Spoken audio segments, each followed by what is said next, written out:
लगातार बारिश ने पूरे गांव को भूख और निराशा में डुबो दिया। तब एक साधारण बहू ने अपनी समझ, हिम्मत और मेहनत से ऐसा चमत्कार कर दिखाया जिसने पूरे गांव की किस्मत बदल दी। ये कहानी है राधा की। एक छोटे से गांव की कहानी। पहाड़ों के बीच बसा एक छोटा सा गांव था, रामपुर। गांव सुंदर था, लेकिन गरीब लोग खेती करके अपना जीवन चलाते थे। जिस साल बारिश नहीं होती, राधा खेतों में जाकर अपने पिता से खेती के तरीके सीखती थी। उसकी माँ अक्सर कहती, ये लड़की ना एक दिन कुछ बड़ा करेगी। समय बीता और राधा की शादी गांव के ही एक साधारण परिवार में हो गई। घर में सास, पति और एक छोटी ननद थी। गरीबी वहां भी थी, लेकिन मीरा ने कभी शिकायत नहीं की। वो सुबह सबसे पहले उठती, जानवरों को चारा देती, खेत संभालती, घर का काम करती। धीरे धीरे पूरे घर की जिम्मेदारी उसी के कंधों पर आ गई। लगातार बारिश, सावन शुरू हुआ और फिर बारिश रुकने का नाम ही नहीं ले रही थी। पहले दिन लोगों ने खुशी मनाई, दूसरे दिन चिंता शुरू हुई, तीसरे दिन खेत पानी में डूब गए। एक हफ्ते बाद हालत भयानक हो गई। सारी सब्जियां सड़ गईं, अनाज भीग गया, लकड़ियां गीली हो गईं।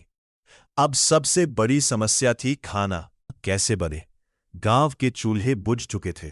राधा की सास गुस्से में बोली, हे भगवान, अब क्या होगा। पति बोला, बाजार भी बंद है, कोई सामान नहीं मिल रहा, घर में बस थोड़ा सा चावल बचा था। उस रात सबने आधा पेट खाना खाया, लेकिन अगले दिन खाने के लिए कुछ भी नहीं बचा। भूखी बच्ची शाम हो चुकी थी। राधा की छोटी ननद भूख से रो रही थी। भाभी, कुछ खाने को दो ना। राधा की आंखें भर आई। रसोई में सिर्फ खाली बर्तन थे। सांस बड़बड़ाने लगी। अब तो भूखे मरने की नौबत आ गई। राधा चुप थी, लेकिन तभी उसकी नजर घर के पीछे पड़े ढेर सारे सूखे केले, तनों और सब्जियों के कचरे पर गई। अचानक उसे बचपन की एक बात याद आई। उसके पिता कहा करते थे, मिट्टी कभी भूखा नहीं मरने देती, बस उसे समझना आना चाहिए। मीरा की आंखों में चमक आ गई। गांव वालों का मजाक। अगली सुबह राधा घर के पीछे गई। उसने पुराने ड्रम निकाले, गीले पत्ते, सब्जियों का कचरा, केले के तनों और सूखी घास इकट्ठा करने लगी। सास ने देखा तो चौंक गई। ये क्या कर रही है बहू। राधा बोली, मां जी, मैं खाना उगाऊंगी। सास हंस पड़ी, कचरे में खेती करेगी। कुछ ही देर में पड़ोसी भी आ गए।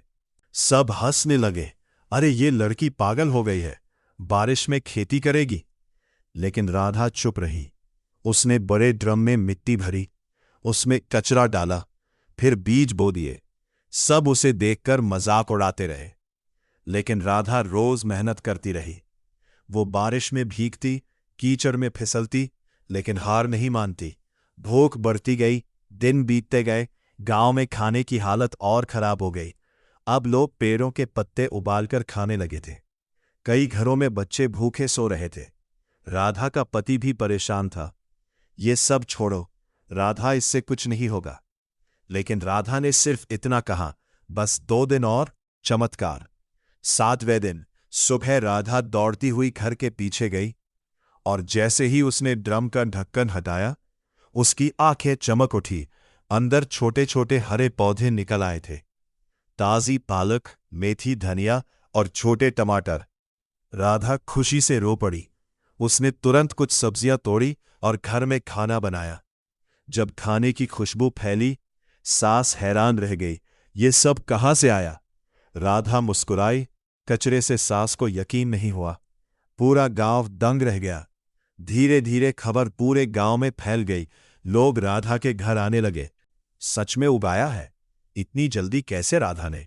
सबको समझाया, गीले कचरे से खाद बनती है, अगर सही तरीके से इस्तेमाल करो तो कम जगह में भी खाना उग सकता है। गांव वाले हैरान थे। जिस लड़की को सब पागल कह रहे थे, आज वही सबकी उम्मीद बन गई थी। नई शुरुआत। अगले दिन से मीरा हर घर जाने लगी। कहीं ड्रम में खेती से खाती, कहीं कचरे से खाद बनाना। धीरे धीरे पूरे गांव के घरों के पीछे छोटे छोटे हरे बगीचे बनने लगे। अब किसी को बाजार का इंतजार नहीं था। हर घर में थोड़ी थोड़ी सब्जियां उगने लगी। गांव में फिर से चूल्हे जलने लगे। बच्चों के चेहरे पर मुस्कान लौट आई। सास की आंखें खुल गईं। एक शाम राधा थकी हुई घर लौटी।